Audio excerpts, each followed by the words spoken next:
अस्सलाम वालेकुम viewers, rich Pakistan का नया एपिसोड लिए मैं हूं आपका मेजबान अब्दुर्रहमान। आज डिस्कस करेंगे हम दो इंटरेस्टिंग न्यूज।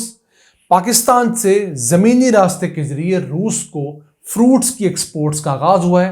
हम लोगों ने किन्नों के 16 ट्रक्स रूस कामयाबी से भेज दिए हैं। इस खबर को आपसे डिस्कस करेंगे और बताएंगे कि फ्रूट्स के बाद वेजिटेबल्स, मीट और सी फूड का कितना बड़ा पोटेंशियल है। इसके अलावा आज की दूसरी खबर, वापडा ने अपने पहले हाइडल म्यूजियम को मुकम्मल करके अवाम के लिए खोल दिया है। ये एक ऐसा म्यूजियम है जहां पर पुराने इक्विपमेंट्स रखे हुए हैं, पुरानी टर्बाइंस हैं, पुराने पन बिजली घरों के मंसूबे हैं। अवाम जाकर उसे देख सकती है और लर्न कर सकती है। इसके अलावा आज की वीडियो में आपको बताएंगे कि पाकिस्तान में पहला हाइड्रो पावर मंसूबा कौन सा लगा था, एशिया के अंदर कौन सा पहला पन बिजली मंसूबा था और इंडिया के अंदर कौन सा पहला मंसूबा था। पहले चलते हैं पाकिस्तान से जाने वाले 16 ट्रक्स की जानब, जो कि सरगोदा बलवाल से किन्नौ लेकर गए रूस, पाकिस्तान से गए ईरान, ईरान से आज़रबाईजान और आज़रबाईजान से रशिया ये एंटर हुए हैं। इन्होंने मजमूई तौर पर 6000 किलोमीटर का सफ़र तय किया है। अब इन 16 ट्रक्स में से 14 ट्रक्स जो हैं वो दारबंद में और 2 ग्रोजनी के इलाके में गए हैं, जो इनके 2 शहर हैं। अब ये एक बहुत बड़ा आगाज इस लिहाज से है कि पाकिस्तान पहले इस तरह की चीज़ें समंदर के रास्ते रशिया भेजा करता था, जिस पर तकरीबन 1 महीने का टाइम लगता था। अब ये ट्रक्स जो गए हैं ये 18 दिनों के अंदर पाकिस्तान से रूसी शहरों तक पहुंच चुके हैं। अब ये एक आगाज है, एक नया रूट पाकिस्तान ने ट्राई किया है बरास्ता ईरान, आज़रबाईजान। पहले पाकिस्तान अफगानिस्तान, उज़्बेकिस्तान के थ्रू जाया करता था। हम लोगों ने इससे पहले केले, गोश्त, सी फूड को काज़ाकिस्तान, उज़्बेकिस्तान, किर्गिस्तान तक लैंड रूट के जरिए एक्सपोर्ट किया हुआ है। अब ये जो नया रूट हम लोगों ने एक अपनाया है, उम्मीद करते हैं कि NLC के जरिए इस रूट से पाकिस्तान सी फूड बड़ी मिकदार में एक्सपोर्ट कर पाएगा, जो कि रशिया की बहुत बड़ी डिमांड है। इसके अलावा फ्रूट्स सारे, वेजिटेबल्स और इसके साथ साथ बहुत सारी surgical item, sports goods, textile, ये तमाम चीज़ें पाकिस्तान से रूस एक्सपोर्ट हो पाएंगी और वहाँ से ज़मीनी रास्ते के ज़रिए पाकिस्तान तेल ले पाएगा, गैस ले पाएगा, मुख्तलिफ पेट्रोलियम प्रोडक्ट्स और केमिकल्स इंपोर्ट कर पाएगा। फिलहाल पाकिस्तान और रूस का बाहमी जो तिजारत का रिश्ता है वो सिर्फ सालाना $500 मिलियन का है। हम कोई $150 मिलियन की चीज़ें बेचते हैं, 300-350 मिलियन की चीज़ें खरीदते हैं। लेकिन अगर दोनों मुल्कों का पोटेंशियल देखें तो ये मुल्क बासानी $5 बिलियन की बाहमी तिजारत कर सकते हैं और एक दूसरे की ज़रूरत भी है।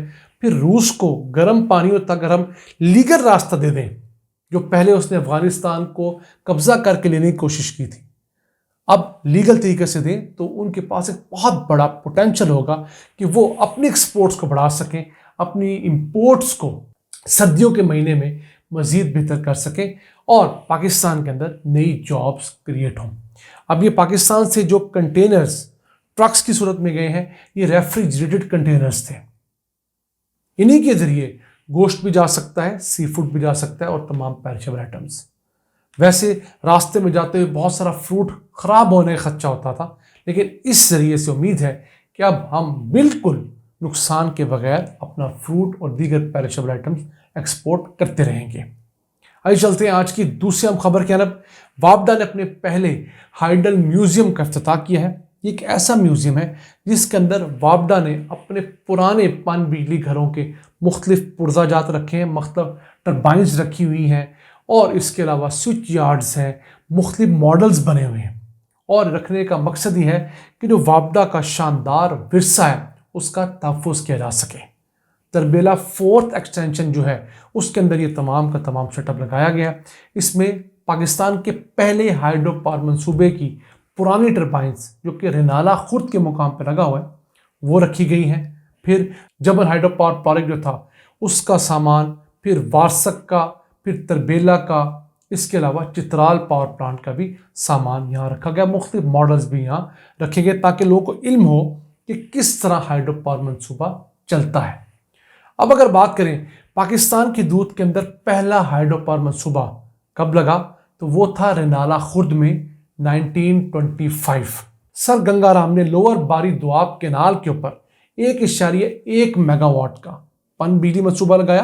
रन ऑफ द रिवर था। आज भी वो पन बिजली मंसूबा चल रहा है। लाहौर से तकरीबन 100 किलोमीटर की मुसाफत पर रिनाला खुर्द छोटा सा एक कस्बा है, वहां पर ये बहुत खूबसूरत एक पावर प्लांट है। इसके बाद फिर एक मालाकांड का पावर प्लांट लगा 1.7 मेगावाट का। उसके बाद इसे 20 मेगावाट तक बढ़ाया गया। अगर बात करें इंडिया के अंदर पहला पावर प्लांट कब लगा, वो था 1897 और ये था कावेरी दरिया के ऊपर।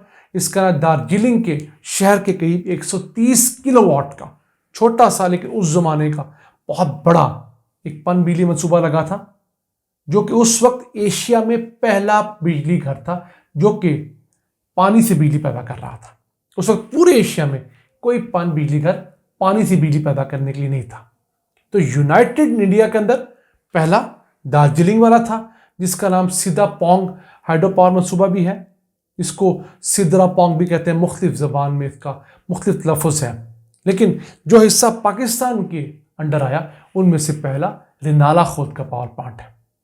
अब ये तमाम के तमाम पुराने पुर्जे जो पहले वापदा स्क्रैप में बेच देता था या उनको रखना एक मुसीबत थी, इतने इतने बड़े कमरे जितनी तो टर्बाइंस थी, उन्हें अब वहाँ पर रखा गया है। मैं तमाम लोगों से गुजारिश करूँगा जो तरबेला के इर्द गिर्द रहते हैं या जिन्हें इस चीज़ का शौक़ है, बच्चों को सैर करवाने के लिए ज़रूर लेकर जाएं और वहाँ पर इनको दिखाएं कि पन बिजली कैसे बनती है, जो कि माहौल दोस्त भी होती है, इंतहाई सस्ती भी है और पाकिस्तान में इसका कितना ज़्यादा अमल दखल है। इसके साथ साथ जितने भी साइंस म्यूज़ियम होते हैं वहाँ बच्चों को ज़रूर लेकर जाएं। साइंस म्यूज़ियम और दीगर म्यूज़ियम भी लर्निंग एक बहुत बड़ा एक स्पेस क्रिएट करते हैं। आपको वहाँ वो चीज़ें मिलती हैं जो सिर्फ किताबों में हम लोगों ने तस्वीरों की हद तक देखी होती हैं, वहाँ पर रियल में मौजूद होती हैं। दुनिया भर में म्यूज़ियम हज़ारों की तादाद में हर मुल्क के अंदर होते हैं। जी हाँ, कोई हिस्ट्री म्यूज़ियम होगा, अब तो एग्रीकल्चर म्यूज़ियम है, यानी कि ज़रूरी अजनास उगाने की जो मशीनरी कोई मुल्क प्रोड्यूस करता है उसने उसके म्यूज़ियम बनाए हुए हैं। कोई जंगों के म्यूज़ियम है, कोई खेलों के म्यूज़ियम है, कोई गाड़ियों के म्यूज़ियम है। सिर्फ मकसद क्या है? लोगों को एजुकेट करना और टूरिज़्म को प्रमोट करना।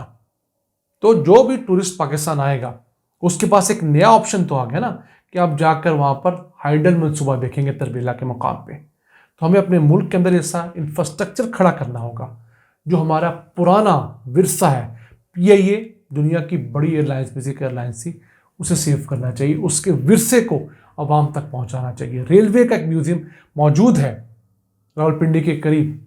तो इस तरह हमें इन चीज़ों को प्रिजर्व करना है और आने वाली नस्लों तक पहुंचाना है। नाज़रीन, ये था आज का एपिसोड। अपने मेज़बान अब्दुर्रहमान को इजाज़त दीजिए। अल्लाह ने के बाद।